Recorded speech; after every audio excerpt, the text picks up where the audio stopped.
দুজন বৰ মৰমৰ সখী আছিল।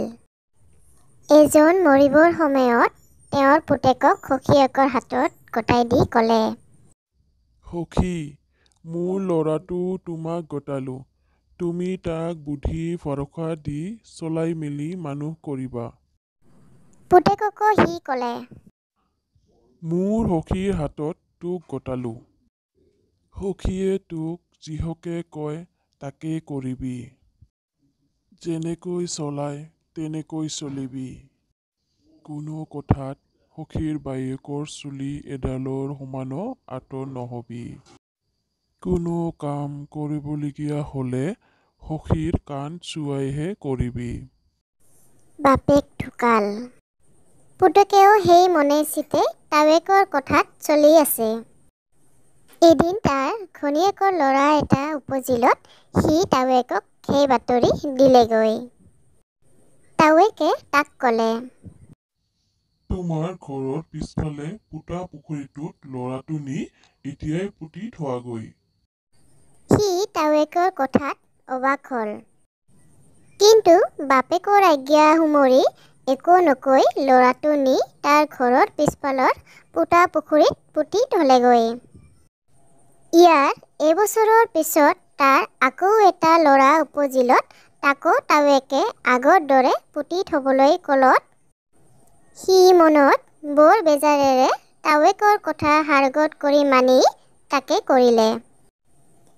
ইয়াৰ ১.৫ বছৰমানৰ পিছত তাৰ ঘনীয়েকে ছোৱালী এজনী পালে। এইবাৰ সি ভাবিলে তাৱেকে আৰু আগৰ দৰে ছোৱালীজনী পুতি থবলৈ ব্যৱস্থা নিদিয়ে। কিন্তু সি বিস্ময় মানিলে যে তাৱেকে এই ছোৱালীজনীকো আগৰ ল'ৰা দুটাৰ দৰে সেই পোতা পুখুৰীতে পুতি থবলৈ ক'লে। সি নিৰুপায় হৈ মনৰ বেজাৰ মনতে পুহি তাৱেকৰ কথামতে ছোৱালীজনীকো পুতি থলে। ইয়াৰ ২ বছৰমান পিছত তাৰ ঘৈণীয়েকৰ আকৌ ল'ৰা এটা উপজিল। সি এইবাৰ ভাবিলে যে বাৰু তাৱৈক এই বাতৰি দিওঁ, কিন্তু যি থাকে কপালত এইবাৰ তেওঁ সেই ল'ৰাটোক পুতি থবলৈ ক'লেও আৰু মই তেওঁৰ কথা নুশুনো।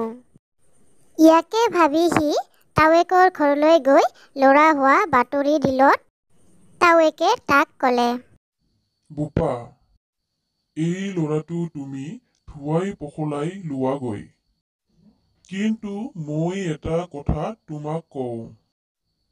তুমি তোমাৰ আগৰ ল'ৰা ছোৱালীকেইটা য'ত পুতি থৈছিলা আজি ৰাতি সেইখিনিতে পল এটা পাতি তাৰ ওপৰত পৰ দি বহি থাকিবা।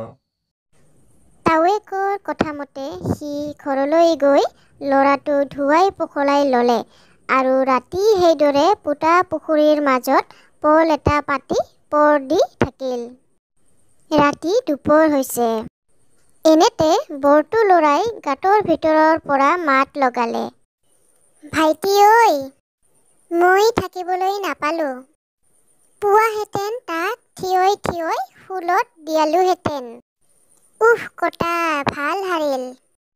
তাৰ পিছত মাজুটো ল'ৰাই মাত লগালে, ককাইটি ঐ, মই থাকিবলৈ পোৱা হ'লে তাক ডিঙিত চিপ জৰি লগালোহেঁতেন। তাৰ তাৱেকে আমাৰ মঙহ খালে। ইয়াৰ পিছত ছোৱালীজনীয়ে মাত লগালে, ককাইটিহঁত, যদি মই কেনেবাকৈ থাকিবলৈ পালোহেঁতেন তেন্তে তাক কেঁকোৰাই খোলাদি খুলি খুলি খালোহেঁতেন। কি কম ককাইটিহঁত, মনৰ কথা মনতে ৰৈ গ'ল। এইবোৰ কথা বাৰ্তা শুনি মানুহটোৱে তেতিয়া ভালকৈ বুজিলে যে তাৰ তাৱেকে তাৰ কি উপকাৰ কৰিলে। তেতিয়া তাৱেকৰ ওপৰত তাৰ আৰু ডাঠ বিশ্বাস হ'ল। ইয়াৰ কিছুদিনৰ পিছত তাৰ ধান বেচিবৰ হ'লত সি তাৱেকক সুধিলে, তাৱৈ, মোৰ ধানগাল বেচিব খুজিছোঁ। তাৱেকে তাক সুধিলে, ধানৰ দৰ কি হৈছে? সি উত্তৰ দিলে, টকাত ১২ পুৰা। তাৱেকে ক'লে, এতিয়া বেচিব নেলাগে। আৰু কিছুমান দিনৰ পিছত সি তাৱেকৰ ঘৰ ওলাই তাৱেকক ক'লে, তাৱৈ ধানৰ দৰ কমিলহে, এতিয়া কি কৰিম? লাহে লাহে কিজানি আৰু কমিবহে। তাৱেকে সুধিলে। কেই পুৰাকৈ হৈছে? সি ক'লে। এতিয়া 20 পুৰা হ'ল। তাৱেকে ক'লে। যোৱা এতিয়া বেছি দিয়াগৈ। সি তাৱেকৰ কথামতেই টকাত 20 পুৰাকৈ ধান বেচি টকাখিনি লৈ গৈ তাৱেকক দেখুৱালত তাৱেকে ক'লে, ভাল হৈছে। এতিয়া তুমি এই টকাৰে সোণ কিনি আনি সোণাৰীৰ হতুৱাই এটা লাৰু গঢ়োৱা। তাৱেকৰ কথামতেই সি সোণৰ লাৰুটো কৰি আনি তাৱেকক দিলত তাৱেকে ক'লে, এই লাৰুটো তুমি নৈত পেলাই দিয়াগৈ। সি তাৱেকৰ কথা শুনি মনত বেজাৰ পাই অগত্যা সোণৰ লাৰুটো নৈত পেলাই দিলেগৈ। মাছৰেকৰ মূৰত দম এটাই এটা ৰৌ মাছ বেচিবলৈ বুঢ়াৰ পুতেকৰ ঘৰলৈ আনিছিল।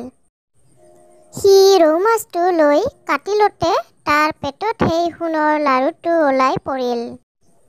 সি তাৱেকক লাৰুটো দেখুৱালত তাৱেকে তাক ক'লে, তোমাৰ এইটোহে নিজৰ বস্তু।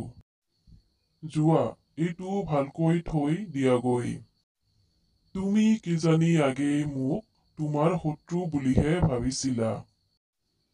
এতিয়া মই দুটা কথাৰে তোমাক পতিয়ন দিব পাৰি ঈশ্বৰৰ চৰণত সেৱা কৰিছো। যোৱা বোপা।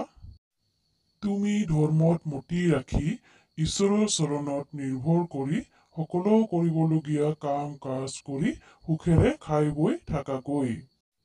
কোনো চিন্তা নাই। মোৰ প্ৰভুৱে তোমাক সততে মংগল কৰিব।